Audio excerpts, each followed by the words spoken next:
Okay, alright, so this video is going to be pretty short. It's going to be doing a little bit of code and showing how to add things from a text box to a combo box in Visual Studio 2012.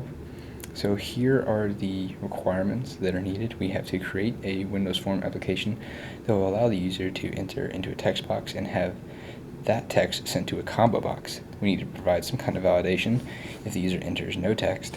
Provide an exit tab at the top of the form, clear the text box after hitting submit, and allow the user to hit the enter key instead of having to just hit the submit button. So I'm going to be using VMware, and here is where we are, and I'm going to name it add to combo box. We're going to be coding in C# in Visual Studio 2012, so I'm just going to go ahead and create this. And while it's making this,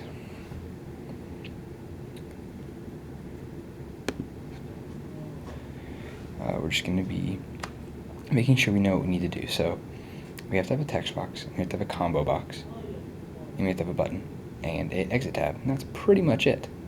So here's our form. So we're going to go ahead and add those things that we need. Now the tools are going to take a minute to initialize.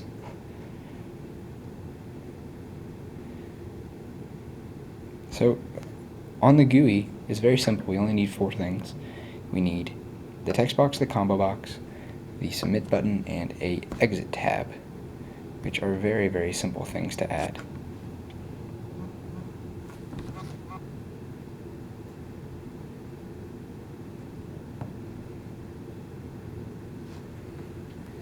Looks like it's finishing up here.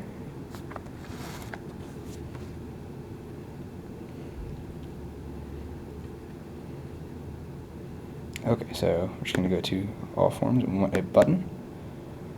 We're going to want a combo box.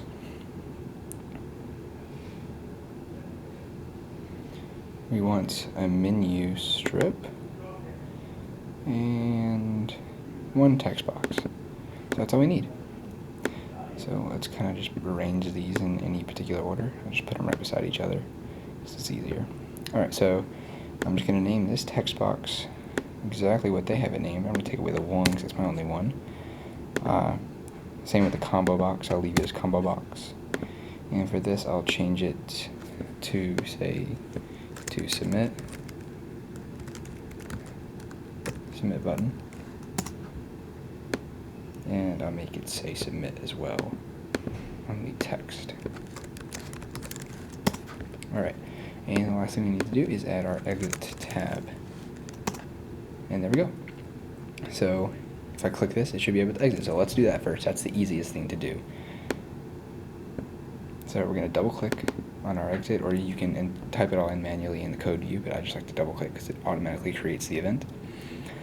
So there's 2 ways that you can do this, or 2 ways that are typically the ones done. And the first is this .close. And this will work. If I build my project right now, this .close will indeed close it. However, this isn't really good practice, because if you have a multi-form application, it will close the whole thing.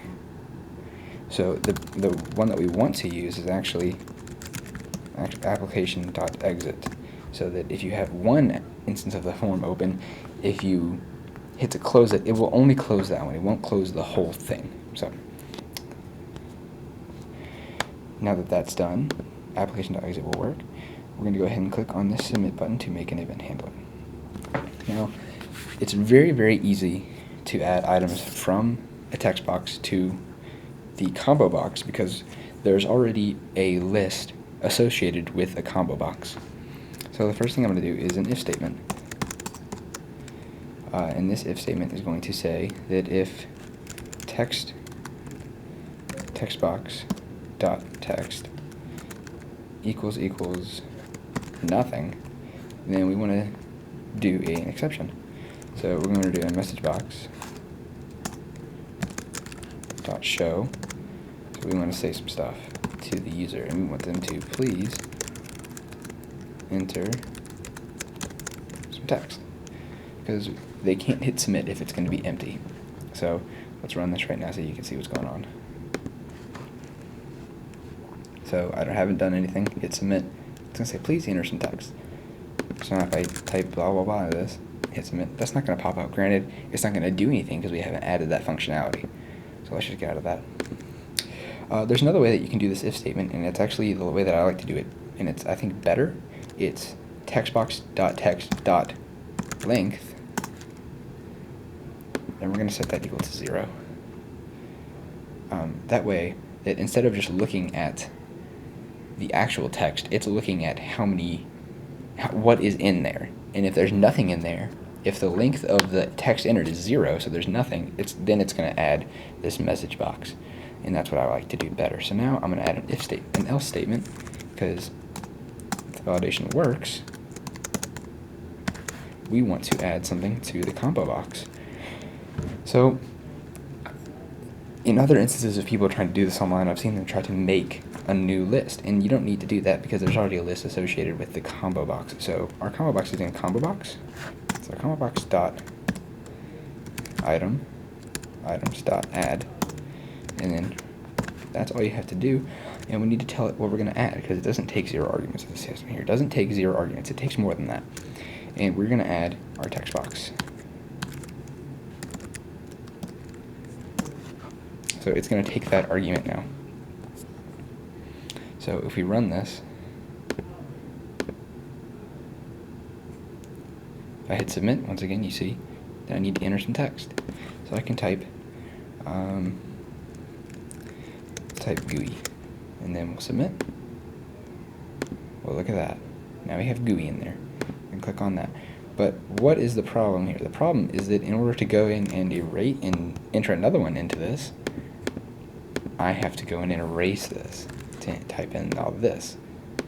Same thing. Once again, got to erase this. Type in application. It's working, but it's not really perfect. And our directions specifically state that we need to clear the text box. We've done the first thing. We created the form to enter a text box and send it to a combo box. We've provided our validation if they use no text, and we've provided an exit tab. So now we need to clear it. It's super simple. It's still under the else statement because we need to make sure that what they entered is text. And we're just going to take that text box that we have,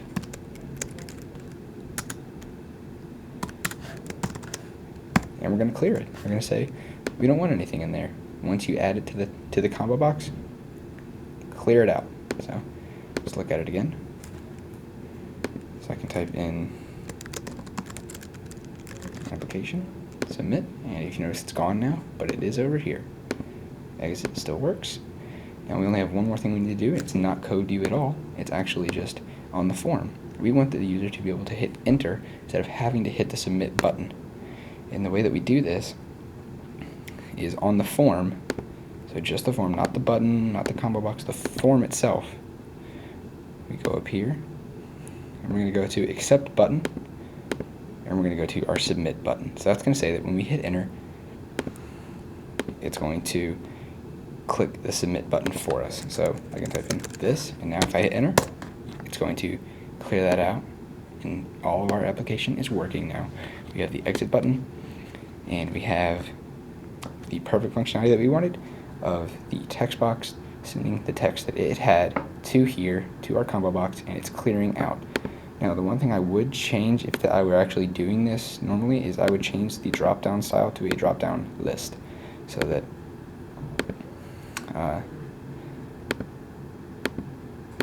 I like drop-down lists better. And there we go. Alright, well I hope this was informative for learning a little bit about how to put input to combo boxes, because they already have lists associated with them. If you have any requests for the more basic C# tutorials, please let me know. Thank you.